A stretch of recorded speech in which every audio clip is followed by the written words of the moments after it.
हम रात के आसमान के तरफ देखते हैं और अनगिनत सितारों के समूहों को देखकर मंत्रमुग्ध हो जाते हैं। पर जो सितारे हमें पलट कर देख रहे हैं वो सिर्फ कुछ तारे नहीं हैं, एक प्रकार से वो हमारे भाई बहन हैं। क्या ये आसमान हमेशा से ही ऐसा था? क्या ये हमेशा ऐसा ही रहेगा, तारों से भरा? नहीं। पहला तारा बनना शुरू हुआ ब्रह्मांड के बनने के काफी शुरुआती वक्त में, ब्रह्मांड के बनने के करीब 200 मिलियन साल बाद। और एक ऐसा वक्त आएगा जब ब्रह्मांड में एक भी तारा नहीं रहेगा, सभी तारे एक एक करके बुझ जाएंगे। हालांकि वो वक्त अभी बहुत दूर है। अब ये तारे है क्या? सीधे शब्दों में कहें तो ये गैस का या फिर ज्यादा सटीक रूप से प्लाज्मा का एक विशाल गोला है, जिसके अंदर न्यूक्लियर फ्यूजन हो रहा है। हाइड्रोजन एटम्स फ्यूज होकर हीलियम और कभी फिर से फ्यूज होकर दूसरे भारी तत्व बनाते हैं। इस प्रक्रिया से भारी मात्रा में ऊर्जा निकलता है। इस न्यूक्लियर रिएक्शन के बावजूद ये सभी तत्व एक साथ बने रहते हैं तारे की गुरुत्वाकर्षण के कारण। हमारे सबसे करीब और परिचित तारा है सूरज। तो कैसे बने ये सितारे? एक तारे का जन्म लगभग 100 मिलियन सोलर मास का एक विशाल मॉलिक्यूलर बादल से शुरू होता है।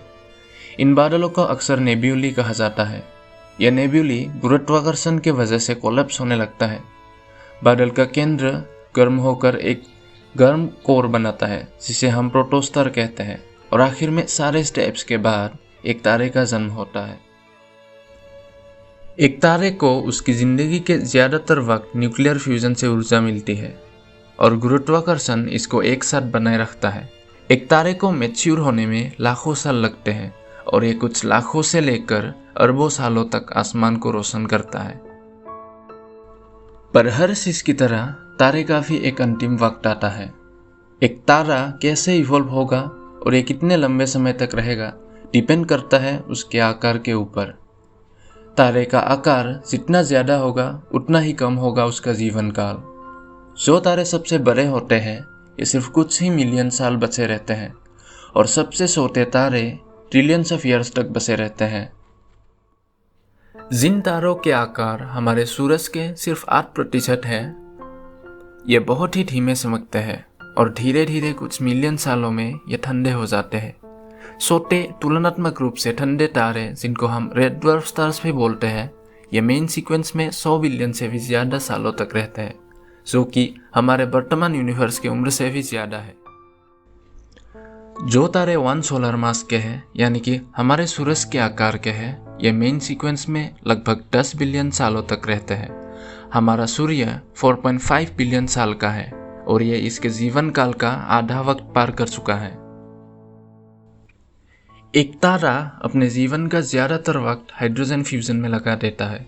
जब हाइड्रोजन खत्म हो जाता है तब न्यूक्लियर रिएक्शन बंद हो जाते हैं, पर कभी कभी यह और फ्यूज होकर हेवी एलिमेंट्स बनाते हैं। तारे का कोर कोलैप्स होने लगता है और बहुत ज़्यादा गर्म हो जाता है, मगर तारे का जो सतह है उसमें काफ़ी मात्रा में हाइड्रोजन रहता है, जिसके कारण सतह में न्यूक्लियर फ्यूजन चलता रहता है।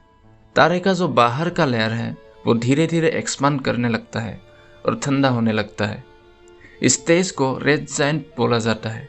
एक वक्त ऐसा आता है जब तारे का आउटर लेयर स्पेस के साथ मिल जाता है और जो अंदर का कोर है वो व्हाइट ड्वार्फ बन जाता है।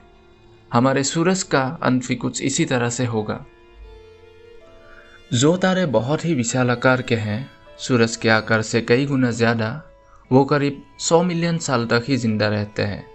जब इनके कोर में हाइड्रोजन खत्म हो जाता है तो ये हेवी एलिमेंट्स में फ्यूज होने लग जाते हैं और आखिर में आयरन बनाने लगता है। ग्रेविटी के कारण इसका कोर कोलैप्स हो जाता है। तारे का आउटर लेयर भी पहले कोलैप्स होने लगता है, मगर ये रिबाउंड होकर बहुत ज़्यादा ऊर्जा रिलीज करता है। इसको बोला जाता है सुपरनोवा एक्सप्लोजन। एक सुपरनोवा एक्सप्लोजन में निकलता रोशनी बाकी गैलेक्सीज और तारों को भी दिनों तक आउटशाइन करता है। एक जीवन को बनने में जो भी पदार्थ की ज़रूरत होती है, जैसे कि कार्बन, आयरन आदि, सुपरनोवा एक्सप्लोजन के वक्त बनता है।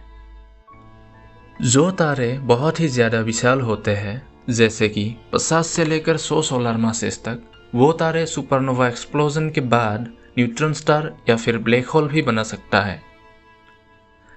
तारे के मरने के बाद जो धूल डेब्रिस वगैरह रह जाते हैं, ये आसपास के अंतरिक्ष में मिल जाता है और दूसरे एलिमेंट्स और केमिकल्स के साथ मिलकर कोई नए तारे और एकम्पेनिंग प्लैनेटरी सिस्टम बनाने में मदद करते हैं। ऐसे ही तारे बनते हैं, सालों तक जिंदा रहते हैं और एक दिन बुझ जाते हैं। इसी को कहा जाता है स्टेलर एवोल्यूशन। इसी के साथ हम अपना ये वीडियो यहाँ पे एंड कर रहे हैं। कमेंट पे बताइए कि आज का हमारा ये वीडियो आपको कैसा लगा। इसको लाइक, सब्सक्राइब और शेयर ज़रूर कीजिएगा। धन्यवाद।